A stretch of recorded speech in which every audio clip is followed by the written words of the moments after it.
Fine ಇದೆಲ್ಲ ಆಯ್ತು. ಆದ್ರೆ ರಾಜ್ಯದ ಜನತೆಗೆ ಹಾಲಿನ ದರ ಏರಿಕೆಯ ಬಿಸಿ ಗ್ಯಾರಂಟಿ ಸಿಕ್ಬಿಟ್ಟಿದೆಯಲ್ಲ, ಇದಕ್ಕೇನು ಹೇಳ್ತಾರೆ?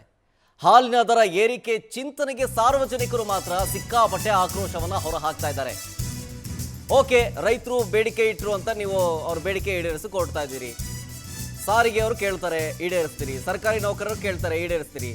ನಾವು ಜನಸಾಮಾನ್ಯರು ಕೇಳ್ತಾ ಇದ್ದೀವಿ, ನಮ್ಮ ಬೇಡಿಕೆ ಈಡೇರಿಸಿ. ಜೇಬ್ ಸುಡ್ತಾ ಇದೆ ನಮ್ದು, ಅದೊಂದು ಸ್ವಲ್ಪ ಕಮ್ಮಿ ಮಾಡಿಕೊಡಿ. ದಿನಬಳಕೆ ವಸ್ತುಗಳನ್ನು ಕಡಿಮೆ ಮಾಡಿಕೊಡಿ.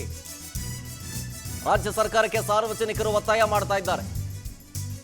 ಸಾರ್ವಜನಿಕರು ಏನಂದಿದ್ದಾರೆ ಇದ್ರ ಬಗ್ಗೆ, ಯಾವ ರೀತಿ ಸರ್ಕಾರದ ಮೇಲೆ ಆಕ್ರೋಶವನ್ನ ಹೊರಹಾಕಿದ್ದಾರೆ, ಅದೆಲ್ಲವನ್ನು ಕೂಡ ಈಗ ನೋಡ್ಕೊಂಬರೋಣ ಒಂದೊಂದಾಗೆ. ಬನ್ನಿ. ಇದು ಖಂಡಿತ ಸರಿ ಅನ್ಸಲ್ಲ, ತಪ್ಪೇ ಇದು. ಯಾಕಂದ್ರೆ ಇವಾಗಿರೋ ಬಡ್ಜೆಟೇ ಜಾಸ್ತಿ. ಇವಾಗ 3 ತಿಂಗಳಿಗೆ 6 ತಿಂಗಳು ರೈಸ್ ಮಾಡ್ಕೊಂಡೋದ್ರೆ ಹಾಲು ಕುಡಿಯೋದೇ ಬೇಡ, ಬಿಸಿನೀರು ಕುಡಿಯೋಣ ಅನ್ಸ್ಬಿಟ್ಟೈತಿ ಇವಾಗ. ಹಂಗಾಗಿದೆ ಪರಿಸ್ಥಿತಿ. ಇವಾಗ ಒಂದು ಲೋಟ ಕಾಫಿ ಕುಡಿಯೋ ಬದಲು ಅದ್ರಲ್ಲಿ ಅರ್ಧ ಲೋಟ ಕುಡಿಬೇಕು ಆ ಥರ ಪರಿಸ್ಥಿತಿ ಬಂದಿದೆ. ಇವಾಗ ಎಲ್ಲ ಬಡ್ಜೆಟ್ಗಳು ಜಾಸ್ತಿ ಆಗಿದೆ, ಮತ್ತು ಪ್ರತಿಯೊಂದು ಜಾಸ್ತಿ ಆಗಿದೆ. ಈ ಥರ ಜಾಸ್ತಿ ಮಾಡ್ಕೊಂಡೋದ್ರೆ ನಾವು ಬಡ ಜನಗಳು ಬದುಕೋದು ಕಷ್ಟ ಆಗಿದೆ. ತುಂಬಾ ಹೊಡೆತ ಬಿದ್ದಿದೆ. ಇದು ಸರ್ಕಾರ ಸ್ವಲ್ಪ ಮನಸ್ಸು ಮಾಡಿ ಸ್ವಲ್ಪ ತೂಕ ಮಾಡಿ ನಮಗೆ ಸ್ವಲ್ಪ ಅನುಕೂಲ ಮಾಡಿಕೊಟ್ರೆ ಒಳ್ಳೇದು ಅಂತ ನನ್ನ ಭಾವನೆ. ಈಗ ಮಳೆ ಆಗಿರೋದ್ರಿಂದ ಈಗೆಲ್ಲ ಪ್ರತಿಯೊಂದು ತರಕಾರಿಯಿಂದ ಹಿಡಿದು ಎಲ್ಲ ರೇಟ್ಗಳು ದಿನೇ ದಿನೇ ಜಾಸ್ತಿ ಆಗ್ತಾ ಇದೆ.